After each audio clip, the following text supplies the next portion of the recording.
Hello everyone and welcome. This is Dawn. I'm so glad you could join me. Today I'm going to be using the Whimsy Stamps Connected Tile Frame Die and the Panda Peeker stamp set. You can buy the Panda Peekers die separately, but I don't have them, so I'm just going to cut them out with my brother's Scan and Cut, but you can also easily fussy cut them as well. So let's get started. First, I'm going to die cut the connected tile frame from white cardstock 3 times, and then I'm going to just set them aside for later. I'm going to use the speckled background red stamp to make the background to my card. I start out by placing a piece of white cardstock cut to 4 1/4 by 5 1/2 into my Misty stamping tool. And I place the stamp over the cardstock. If you're using the Misty, make sure to take the foam insert out since the red rubber stamp is so thick. Next, I cover the stamp really good with some black ink, and then I close the Misty and stamp my cardstock. Now I'm going to adhere my 3 white connected heart frames together. I'm doing this to add some dimension to my card. By the way, please disregard the pink pattern paper in the frame. It started out to be a girl's card, and then I decided, you know what, I always make girls' cards and I wanted to make a masculine card instead. So I just saved those inserts for something else. I stamped out the panda I wanted with some Copic friendly black ink, and I cut it out with my brother's Scan and Cut.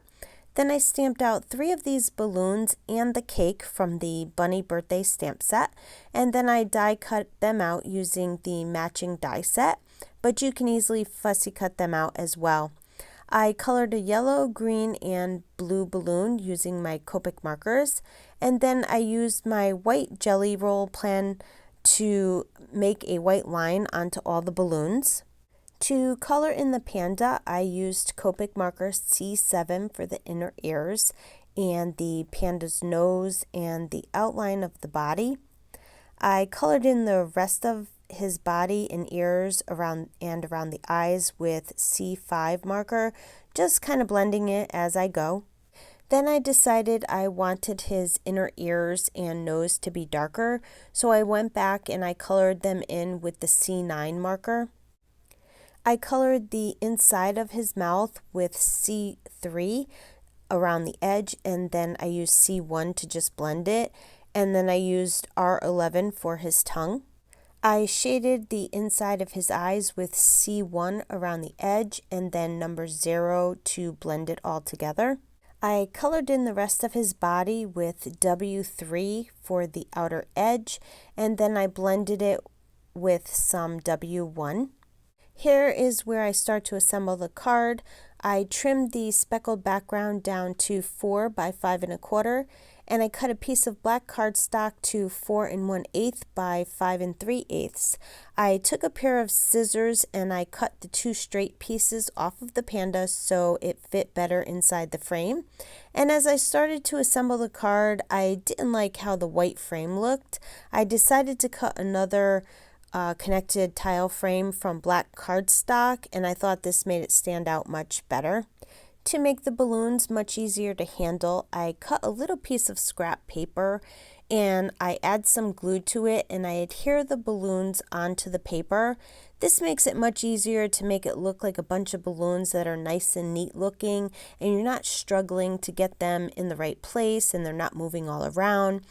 And once I attach the 2 balloons, I see how much of the scrap paper I need, and then I trim away the excess paper that I don't need, and then I just adhere the last balloon to it. I adhere the black frame on top of the white frame. You can see the white frame while doing this, but you don't really notice them once the card is assembled. I don't mind this look, but you could use all black cardstock if it bothers you. I adhere the speckled background to the black cardstock, and then I adhere the connected frames to the speckled background, not putting a lot of glue onto the bottom tile so I can insert the panda. Then I put the inner white pieces of the connected frames inside the frame. I put glue on the back of the panda except for his hand, and I adhere him inside the bottom tile. I just lift it up a little to slide the panda in, and then I just go back and seal up the bottom with a little bit of the glue. I put foam tape on the back of the balloons, and then I just lift the panda's hand up to insert the balloons behind it. I colored the cake off screen to save some time, and I put foam tape on the back of the cake and I just adhered it to the front of the card. To heat emboss my sentiment, I rub my black cardstock with my embossing powder bag. I stamp the sentiment with Versamark ink, and then I cover it with silver embossing powder. And then when my heat tool is good and hot, I emboss the sentiment. I trim the sentiment down to the size that I want. I put foam tape on the back of it and then adhere it to the card front. And to finish off the card, I'm using this awesome confetti called Whimsy. It's from my friend's company called It Calls for Confetti. And this particular mix is an exclusive to Whimsy stamps. And I'm just going to adhere some randomly onto the front of the card. Then I take the card front and I adhere it to a piece of A2 size cardstock. And that's going to complete my card for today. I would love for you to leave a comment below and let me know what you think of the card. And if you liked the video, please give it a thumbs up and subscribe to my channel so you don't miss out on any upcoming videos and new product releases. As always, thanks for stopping by and have yourself a wonderful day.